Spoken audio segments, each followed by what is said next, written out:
El sábado 2 de septiembre de 1972 nació en Montevideo Gonzalo Geraví de Mántaras, quien creció abrazado por los más de 20.000 libros que sus padres, el periodista y escritor Gleie Geravide y la docente y crítica literaria Graciela Mántaras, atesoraban en su casa.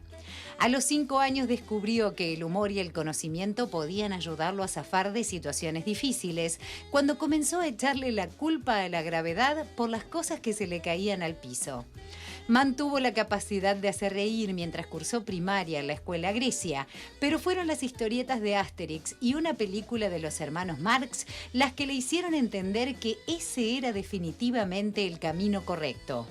Había publicado alguna historieta en la revista Wambia junto a Marcos Morón y recién empezaba a estudiar comunicación en la Universidad Católica cuando el docente de expresión, nada menos que Jorge Esmoris, los convocó para guionar un programa de televisión que nunca salió al aire, pero que se convirtió en uno de radio, Ajo y Agua, en el que Gonzalo interpretaba al profe Gay Geravide. Su original forma de relatar los clásicos de la literatura como si fueran partidos de fútbol revolucionó el dial y logró que varios profesores emitieran partes de su programa en clase, y hasta la Embajada de Italia eligió el relato de la Divina Comedia para transmitirlo en una iglesia de Milán para conmemorar un aniversario de la obra. Además, escribió televisión, abrió Larsen, su propia agencia de publicidad, y fue director de comunicación de la Intendencia de Montevideo, además de publicar historietas en Wambia hasta su cierre. También lo hizo en el semanario Brecha y las revistas Guacho y Lento. Autor de varios libros, se dio el gusto este año de publicar Artigas, El patriota sin patria, guionada y dibujada por él mismo, que no cuenta la historia de don José Gervasio, como muchos podrían pensar, sino la de Joaquín, un esclavo africano perteneciente a la familia del prócer, que luchó por la independencia y fue parte de la Cruzada Libertadora.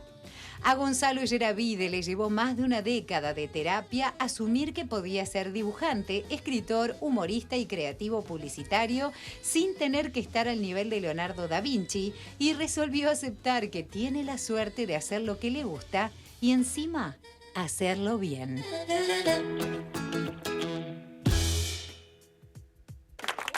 ¡Bienvenido! Un placer Qué bárbaro. Gonzalo. Qué lindo venir acá a enterarme cómo fue mi vida, porque uno A veces se uno se olvida. acuerda. Repasar claro. algunas Se olvida cosas. o quiere olvidarse, pero qué precioso informe. Me dice que lo guionó Bimbo Di Pauli. Sí, ahí un está. colega humorista, queridísimo Bimbo. Más o menos te hace él, como el colega humorista te hizo más o como- menos. Él se tira para abajo. Gran guionista y bueno, precioso informe, la verdad. Muchas gracias. Te Bimbo. reíste mucho viéndolo. ¿Qué cosas te hicieron reír de lo que viste ahí? Me reí. No, me emocionó porque era una cosa que se ve que en alguna entrevista o algo, una anécdota que conté que recordaba que siendo muy chiquito. Mi abuelo era médico y era de aquellos positivistas que estaban todo el tiempo con las lecturas, el razonamiento, la ciencia y las artes, ¿no? Era el ámbito de mi casa. Entonces mi abuelo me había enseñado, me había tratado de explicar lo que era la ley de gravedad, por qué las cosas se caían al piso. Yo tendría menos de 5 años por ahí, era chiquito. Y entonces mi madre, profesora de literatura, le dice a mi abuelo: pero papá, le dice, ¿cómo le vas a explicar esto a este chiquilín? Seguramente dudando de mis capacidades intelectuales y las capacidades didácticas de mi abuelo. O sea, a esa edad explicarle algo tan abstracto. Pasó el rato, y esto es una anécdota familiar, ¿no? Yo lo recuerdo, y no sé, que rompí un cenicero que se me cayó. Y cuando me fueron a rezongar, dije que era culpa de la ley de gravedad. Entonces, en realidad, retrospectivamente, y después de años, me di cuenta que ese tipo de cosas son las que a veces hacemos los humoristas para sobrevivir. Por ejemplo, un rezongo, ¿no? El mecanismo del humor como una cosa para desarticular el momento y ver las cosas de otra manera. Y bueno, qué sé yo, eso es una anécdota de la infancia, pero en realidad ha sido una constante en mi vida. Digamos, Y ese mecanismo y esa dinámica también, Gonzalo, de pronto en la escuela o en el liceo nos puede salvar del bullying de alguna manera, ¿no? Sí. El humor inteligente, el tratar de zafar de una situación de manera inteligente y cambiar totalmente el panorama. Claro, porque el humor, viste, tiene una cosa que es interesantísima. Está la figura del rey y la del bufón. De verdad. ¿No? El humor permite decir las cosas que de repente nadie en la corte se atrevería a decirle al rey. permite dibujar a Artigas desnudo, por ejemplo, como ocurre en esta historieta.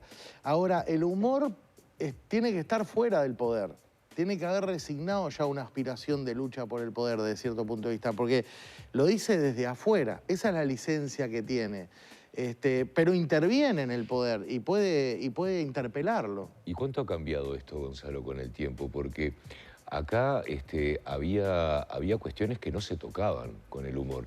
Vos acordate hace muchos años, cuando el cuarteto tuvo aquel problemón que tuvo por la canción El día que Artigas se emborrachó, que hubo toda una polémica y yo nunca vi tanta vestidura rasgada en toda mi vida, fue tremendo. Sí. Y de alguna manera uno siente que en lo que tiene que ver sobre todo con la historia, hay vacas sagradas que no se tocan, ¿no? El principal mecanismo de la censura uruguaya ha sido siempre el silencio. Pero a veces, cuando las cosas se desbordan, salta la cosa y se arma un lío. Y aparece el conservadurismo. Nosotros somos muy pueblerinos, muy pacatos, muy conservadores. Y eso no se aviene con el humor. Y el humor molesta eso, ¿no? Es tal vez una de las cosas que más me gusta del humor, siendo que soy un uruguayo que además a lo largo de la vida elegí quedarme acá, vivir acá. Ahora escribo sobre estos temas que son la historia nuestra como banda oriental, porque este libro cuenta toda la historia de la primera mitad del siglo XIX a través de la vida de un esclavizado de los Artigas, de la familia Artigas, que fue además uno de los 33 orientales y que aparece en el cuadro del juramento de Blanes tapado. Él y el otro afro, que es Dionisio Oribe, sus caras no las vemos, están tapadas por brazos de otros personajes en alto, ¿no? Es decir, quisiera yo que se me armara un buen lío como el cuarteto, porque no hay mejor publicidad. No que hay mejor picara en todos lados. Sí, que se calienten los conservadores, los bestias, los retrógrados de siempre, ¿no? Incluso me hicieron un comentario recién, una querida compañera de producción me dice, ¿por qué no mandás al Parlamento? Me habló de un senador en particular, no voy a decir quién. Manda al Parlamento, no sé qué, a ver si se... Porque no se deben de haber enterado, me dice. Pero bueno, no sé, puede ser una buena estrategia de marketing. ¿Cómo no? Esta es la primera obra de Planeta Comics Uruguay. Sí, un gran honor. Eso está bueno también destacarlo, porque genera un precedente y porque está buenísimo. Mirá, les voy a contar una cosa. La historieta es una cosa que le quisiera decir a todos los televidentes, las personas que nos ven. La historieta es un género maravilloso y es un género artístico más. Es único. Porque tiene una cosa que es esa cosa estática del dibujo. Es hija del dibujo y la literatura, une dos artes. A veces se cree que es un género menor, se lo vincula como una cosa media como infantil, por una historia que tiene y todo, pero es un género más maravilloso. Sería como decir, la ópera es un género menor porque mezcla música con teatro, un disparate. La historieta tiene esa línea en el medio de las viñetas, que es una elipsis de tiempo, que pueden pasar millones de años o un segundo, y eso es único en la historieta. La historieta es un goce estético, es un gran disfrute, y además la novela gráfica, como la llama la industria editorial ahora, como un gesto de marketing, a las historietas largas, se han desarrollado enormemente en el mundo. Y hay lectores, hay muchos lectores en el Río de la Plata, donde tenemos una tradición de historietistas hermosa. Y les digo una cosa, no voy a revelar ningún misterio de todo mercado, pero me decía la gente de Planeta que en España, en la casa matriz de la editorial Planeta, el 15% del volumen de ventas son historietas. Es novela gráfica, es una cosa poderosa. Y es un hermoso libro para tenerlo físicamente también. Porque es mejor que en el Kindle una historieta, ¿no? Digo, realmente es verla, es un objeto de arte. Y yo tengo el honor, como decías, Noelia, de que esta historieta mía cuajó con que Planeta estaba pensando en largar su línea Planeta Cómic en Uruguay, que en realidad ya está porque importan libros, pero es la primera obra de un uruguayo en esta línea, así que encantado. Y contento también que se vienen otras, de otros colegas que pronto publicarán. Ella me estaba preguntando cuánto hay que estudiar para llevar adelante una obra como esta, porque no se trata solamente, que no es poco, ¿no? No se trata solamente de sentarse en la, no sé si es mesa de dibujo lo tuyo, sí. Pero por el trazo que estoy viendo en la primera página, sí. Sentarse, escribir y dibujar. A veces todo esto lleva un trabajo que uno ni siquiera se puede llegar a imaginar. No solamente de diseño, no solamente de guión también, de guión, sino de investigación histórica. Exacto. Claro. Eso a mí me fascina, la historia me encanta, siempre me gustó. Entonces, para mí ¿Saben qué yo pensé en todo este tiempo? Porque ¿cómo le dice uno a esto? Trabajo es la palabra, pero yo empecé a pirar, son pires míos, ¿no? Pero yo lo llamaba, yo me iba a Punta Colorada. Para un 25 de agosto del 2020. Sí, ahí va. Fue increíble eso. Te encontrás con algo y ahí es nace así, un poco Noelia. todo. Sí, surgió así. El 25 de agosto de 2020, plena pandemia, yo estaba en un deck de un ranchito ahí en Punta Colorada que se ve, da el campo, y esos son los mismos campos de siempre, porque no están modificados por el hombre, ¿viste? Están los cardos ahí, los buitres cabeza colorada, los guasubirá, las tunas. Y entonces la fecha nomenclator, esa es la fecha de la noche en la nostalgia, pero es también lo que hemos dado a llamar nuestro Día de la Independencia. Muy curioso y debatible, porque le llamamos independencia a un momento que se declaró en Florida que nos separábamos, nos independizábamos del imperio brasilero, el uso brasilero, pero nos reincorporábamos a las Provincias Unidas, que era lo que nosotros nos sentíamos. Nosotros éramos argentinos orientales, de este lado del río, pero era eso lo que éramos desde la época del virreinato, ¿verdad?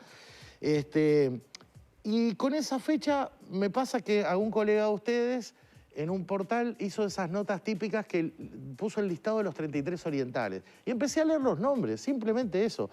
Y de pronto me encuentro con dos apellidos Artigas, Pantaleón Artigas y Joaquín Artigas. Enseguida uno supone, bueno, serán algo de José Gervasio, que en ese momento estaba derrotado, lo sabemos, exiliado en Paraguay. Y me pongo a leer y me encuentro con un maravilloso libro de Aníbal Barrios Pintos, el historiador, que se llama Los Libertadores de 1825, publicado en el año 76, agotado, pero lo voy a buscar. Fui a Banda Oriental y al CIE Sabella me dice, lo tengo agotado, anda al Parlamento a ver si lo encontrás. Voy al Palacio Legislativo, a la biblioteca y lo encuentro. Lo leo, lo fotografío y esa fue mi guía. Pero a partir de esa guía, lo que hace él es dedicarle un capítulo a cada uno de los 33 orientales. Entonces hay una página y media a Joaquín Artigas. Y ahí están los datos esenciales que nos quedan de las listas militares. Sabemos que en 1829 estaba en la isla de Ratas, destinado como soldado. Sabemos que fue cabo, sabemos que fue degradado, sabemos que desertó y sabemos que fue uno de los 33 orientales porque cobró el premio de los 33 orientales durante varios años, que fue una pensión del Estado a estas personas, de estas listas que dejaron Lavalleja y Oribe. Ahí, y respondiendo a tu pregunta, Cairo, lo que se abrió fue un gran placer para mí. Por eso digo, no es trabajo, yo le llamaba cacería, recolección en mi cabeza, ¿no? Que yo iba a hacer eso, ese disfrute, que fue releer toda la historia nacional. Releer a Barrán, releer a, bueno, todos nuestros historiadores, historiaba Pibel de Bota, todo, enterarme de la familia Artigas, cómo era, las anécdotas, las historias que había quedado. Y de un momento los libros, como el Quijote, te enloquecen, te secan, ¿viste? Los libros son divinos, pero en un momento tienen un límite, la vida está fuera de los libros. Entonces me voy con un maquiano a los campos de los Artigas, en lo que hoy todavía quedan, y le digo uruguayos, uruguayas, vayan porque es increíble. Es un camping que la municipalidad maneja, que está en el arroyo Casupá, a 11 kilómetros de Casupá, Paso de los Troncos. De ahí, de Paso de los Troncos, eran las grandes haciendas de los Artigas. Y es otra cosa que hemos olvidado, que la historia no sé por qué ha ido borrando. Hablamos del Sauce, vieron que era un tambo, sí. Hablamos de la Casa Montevideo, pero los campos de Casupá, esas 4 suertes de estancia que en 1768 el rey le da al abuelo Artigas, a Juan Antonio Artigas, que fue el primer militar español que vino con Zavala y 34 vecinos a fundar Montevideo. O sea que acá viene otra cosa, que es como para otra entrevista. Artigas no es un héroe republicano que sale un reprocho de la nada. Artigas estaba predestinado a ser el gobernador de la Banda Oriental, porque su abuelo lo había sido, su padre lo había sido, y él de cajón lo iba a hacer. ¿Se entiende? Está clarísimo. Había una cuestión, eran la oligarquía, estaban pesados, tenían miles y miles de hectáreas, unos terrenos increíbles, que era la riqueza de la época, que es la misma que ahora, solo que antes vendíamos el packaging de las vacas, el cuero, y ahora la parte de adentro también, frigoríficos mediantes. Pero esa era la fuente de riqueza y lo que le permitió armar inicialmente a su ejército y demás, ¿no? Todo esto te lleva también ella a... Y les cuento una más simpática. Dale, cómo no, escuchen esto, miren cómo aparece dibujado Artigas. Artigas usaba trenza. Ah, sí, te escuché decir eso. Pero pará, se la cortó todo el mundo. Y lo que pasa es que yo no sé, Blanes y Zorrilla, que son los grandes pintores de él, y tantos otros lo llevaron a la barbería. ¿Pero por qué? Lo llevaron al barbershop. No, porque es como vos sos publicista. Sí, vos sabés cuando el cliente viene y te dice, quiero que esto sea así. Claro. Y vos lo hacés como dice el cliente. Mirá. Hay un viejo dicho en las agencias que viene uno con un guión y dice, tengo esta película fantástica, mirá, le vamos a poner King Kong. Ah, sí, sí, qué buena, me gustó mucho. Pero, escuchá, saquemos al mono, porque un mono despeinado no le va a gustar a la gente, ¿no? Eso pasa todo el tiempo. Saquémosle la trenza a Artigas. Alguien lo dijo en algún momento, pero está consignado porque su teniente de Blandengue lo decía, porque era muy común en la época. Ahí está la colita. Bueno, y la actual viceministra de Cultura, Ana Ribeiro, lo deja consignado en sus libros, que se lo agradecía además. Jorge interpretó un Artigas, un Artigas de pelo largo directamente. Digo que en su momento llamó mucho la atención también. ¿Cómo nos dan esta versión de Artigas? Creo que... Y bueno, acá me preguntaste por qué nos dieron la otra. En definitiva, lo lindo de esto, chiquilines, que la llamada historia oficial no es otra cosa que la mentira que viene triunfando. Es verdad. Y son todo mentiras, son todos relatos, son todos visiones. Entre todas esas visiones tenemos que encontrarnos nosotros mismos. ¿Qué somos como nación? Somos un territorio brasileño poblado por argentinos, como dice Vázquez Franco. Somos un invento de la diplomacia inglesa de Lord Ponsonby, que le convenía por el comercio inglés tener dos puertos que compitieran y no depender solo del de Buenos Aires. Somos eso, claro que sí, pero somos otras cosas también. En las invasiones inglesas los que echaron fueron nuestros bisabuelos, tatarabuelos, que echaron a los ingleses, que está la idea esa de las aceites hirviendo, que si era aceite, que si era agua, no importa. Lo que importa es la metáfora o de la anécdota, es que hacía 22 años que España no mandaba un militar acá. Y ahí, cuando nosotros echamos, y había que echar a los ingleses, fue de las pocas invasiones que fueron derrotados los ingleses en su glorioso imperio, el más atroz y esclavista que pueda concebirse del siglo XIX. Y los echamos. Y ahí aparece un germen de identidad. En Buenos Aires, en otras provincias, acá, en el Río de la Plata, digamos, ¿no? Y aparece ese sueño de patria grande de Artigas. Por eso el libro no se llama Joaquín Artigas, el patriota sin patria. Se llama Artigas, el patriota sin patria. Y dejo a los lectores y lectoras, y vedores y vedoras, que den su interpretación. Porque Joaquín Artigas, el protagonista, el esclavo de la familia Artigas, es traído de Mozambique, secuestrado. El negocio de la esclavitud fue lo que produjo, mirá, la esclavitud, iba a decir, qué acto fallido, justamente el capitalismo. Porque el feudalismo no se podía pasar al capitalismo sin una inyección de capital. Y esa inyección de capital se la dio la primera multinacional grande, pesada, que fue la esclavitud. 400 años, 40 millones de personas robadas de África para ser traídas a robar las riquezas del suelo y del subsuelo de América. Ese fue el mecanismo. Entonces, el patriota sin patria es un tipo que lo roban de Mozambique, lo sacan de su familia, de su vida, de su religión, de todo, se lo traen como un objeto, como una máquina de trabajo a la banda oriental, a producir cueros, y después termina siendo patriota. ¿Por qué? Y acá voy a lo último que le quiero dejar a la gente, como publicista, decís vos, Cairo. La mirada del publicista. Los publicistas somos el demonio, somos una atrocidad. Pero de vez en cuando nos ponemos a hacer arte, podemos hacer algún bien social. Y mi mirada, mi oficio publicista, me permitió ver en la bandera que todos conocemos, que es la tercera de los abanderados, la de los 33 orientales, que dice libertad o muerte. Libertad o muerte es un eslogan publicitario. Que tiene los fines que todos conocemos, ¿no? Liberarnos del yugo español, ¿no? Todo lo que sabemos. Que además está presente en todos los discursos de O'Higgins, de San Martín, de Simón Bolívar, de Artigas. Es decir, la idea de que la esclavitud era una atrocidad, España nos tenía esclavizado y teníamos que liberarnos. Pero además es un fantástico eslogan para reclutar esclavos africanos. Porque la única manera de ser libre que tenías era meterte al ejército. Meterte a revolucionario primero, de la Revolución de Mayo, y meterte a realista después. Porque el mismo gesto de marketing, la misma promo, la hicieron los realistas. Le dijeron a los esclavos, vénganse, alístense. Y no era publicidad engañosa, hay que decirlo. Libertad o muerte. Es decir, acá venís, fajate, poné el cuero, podés morir. Pero si sobrevivís, es la única manera que vas a tener de ser libre. Porque es mentira que iban a ser libres vendiendo empanaditas los domingos.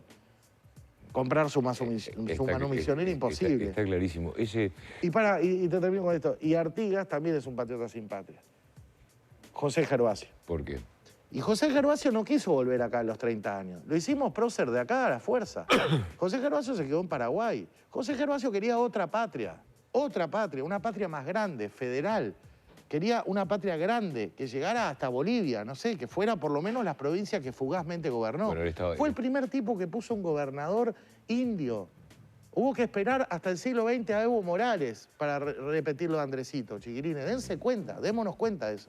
Era un titán que lo que quería era una cosa grande, que no fuera la capital Buenos Aires. Y eso no se lo perdonaron. ¿Quiénes traicionan a Artigas? La oligarquía porteña y la oligarquía montevideana. Ciudad que detestó Montevideo y a la que tampoco quiso volver. Yo te estaba escuchando, ¿no? Y me maravillo con toda la historia que hay ahí. Es nuestra historia. En esa cabeza. Que hay ahí y que hay acá, porque en realidad esto es traducir a un lenguaje, la investigación histórica que haces, traducirla a este lenguaje del cómic, entre investigación histórica, guión y dibujo con humor, es nuestra historia. Claro, y cuando me pregunto yo, ¿cuándo es que cuando tenés todos los ingredientes, tenés que armar toda esta obra? Y tiene que entrar la ficción también en todo esto de alguna manera. Porque es novela histórica, novela gráfica histórica.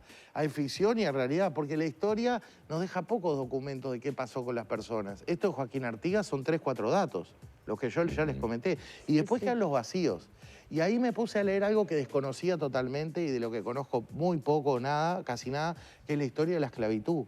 Es enorme, gigantesco. Y con todo eso, eso empieza a habitar en uno, ¿no? A habitar en uno. Y uno se empieza a imaginar personajes. Ese día que dice Noelia, el 25 de agosto de 2020, que en la página web lo cuento más en detalle, eyhistorietas.com, ahí es como que se me vino. Es muy raro en mí. ¿Saben qué no me deja mentir? Instagram. Porque a los 4 días, el 29 de agosto, publiqué un boceto de Joaquín Artigas. Sin saber que ibas a hacer. Sin saber, sin tener idea. Pero ya... Pero, ¿ves? Es algo que... Adentro algo me dijo, acá hay una historia de un esclavo, acá hay algo que me hizo hacer un dibujito y publicarlo en Instagram. Que yo en general lo que publico en Instagram es poco y son viñetas acabadas, no bocetos. ¿Se dan cuenta? Yo me di cuenta después de esto, que había una pulsión vital, que no es que yo elegí a Joaquín Artigas. Tal vez él me eligió a mí, para expresarse a través mío. Y miren, acá me pongo algo místico, pero les digo la verdad, a riesgo de ser considerado un loco por la visión racionalista. Yo he tenido una relación con la luna impresionante todo este tiempo. He mirado la luna, porque ahí aparece una cosa que cuando él llega, Alba, que lo recibe, una esclava que lo amadrina, él extraña horrible a su familia. Y ella sabe por lo que está pasando. Y le dice, mirá la luna. Yo miro la luna y sé que en África...